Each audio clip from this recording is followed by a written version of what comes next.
as the noise settles and reality sets in, our next guest has a warning for New York and the country about Zohran Mamdani. He calls Mamdani a Trojan horse for the Red-Green Alliance. We first introduced you to this alliance months ago on this show. It's two groups you'd think have very different philosophies, but they are united in their distaste for the West. The red is Marxism. The green is Islamism. The Middle East Forum describes it as, quote, an alliance of convenience between leftists, including progressive, socialist, and communist on the one hand, and on the other hand, Islamists, Muslims who actively pursue the political goals of Islam, such as Islamic supremacism, and the punishment of those non-compliant with Islam. They went on to say, what commonalities bring these two disparate collectives together? Both leftists and Islamists hate Western countries and Western civilization, especially the United States of America. Joining me now, the son of the founding Hamas leader, Mossab Hassan Youssef. Mossab, thank you for being with us here today. First, let's just start with this. With your background and your knowledge, the Red-Green Alliance, it doesn't make any sense. How could a socialist furry marching down the streets of New York have something in common with, perhaps, Hamas? So how does it work? Is it real? Actually, they are opposing forces, and the reality is that we have been invaded. Today, we don't need Trojan horses to invade or to infiltrate our borders. We have been invaded through the internet.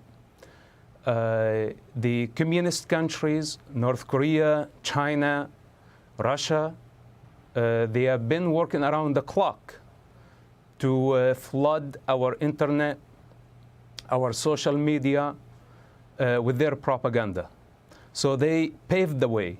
They created the climate for somebody like Mamdani to come and represent their ideologies.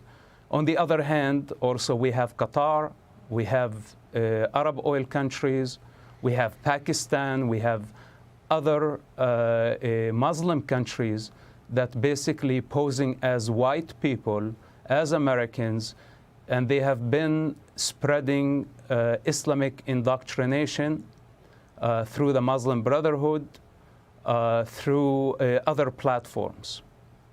Now, the average American really does not understand the green and red danger. This is the job of the CIA, of the FBI, intelligence services. They understand this danger. Now, the new generation of Americans, they really don't know the history, the long war between capitalism, or let's say the United States, the West, against communism, and the real danger of such a model. Now, these two models, the Islamic and communist models, they're anti-American at their core. And they want to push America in the backseat. And they want to change the world order. This is what they are aiming to do. Now, the new generation of Americans don't see this bigger picture.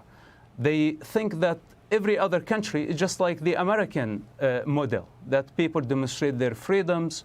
They don't see that these two models are failing models. And at best, what they can offer is a tyranny, a dictatorship, a totalitarian system.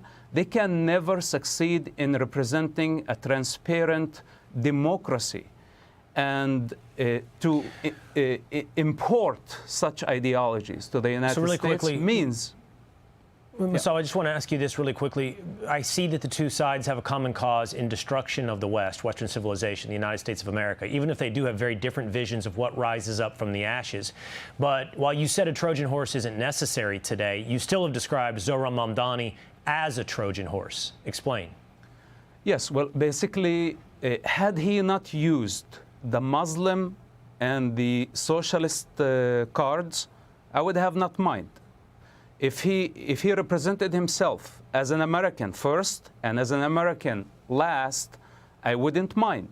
But the thing is that he is using such dangerous ideologies that contradicts with the spirit of New York, posing as the savior of the city. Well, the city is perfect the way it is. It's a perfect city.